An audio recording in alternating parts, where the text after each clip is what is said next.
行政院长苏贞昌今天一早就到了立法院进行施政备询，只不过在备询期间可以看见苏贞昌不止神情略显疲态，甚至还不时摸摸自己的额头，以及把头转过去咳嗽。而结束上午备询之后，苏贞昌回到行政院仍感到身体不适，而在进行快筛以后呢，是确定确诊了。而对此呢，行政院发言人罗秉成他有了最新的说明，我们来听听他怎么说。苏院长感谢大家对他的关心跟祝福那院长是今天早上结束立法院的总质询后，回到行政院，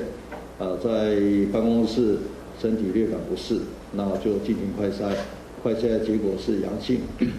院长依相关的防疫规范，已经回家休息了，有一点畏寒胃管，其他没什么症状症状很轻微，身体无碍。那相关公务的处理会透过视讯。或者其他通讯的方式来处理。他们提到呢，罗秉成强调苏贞昌目前的身体状况良好，只有感到畏寒，没有其他的症状。现在已经依照相关的防疫规范回家休息。立法院下午的施政备询也顺延到下个礼拜进行。至于其他的公务行程，苏贞昌也会透过视讯的方式持续进行。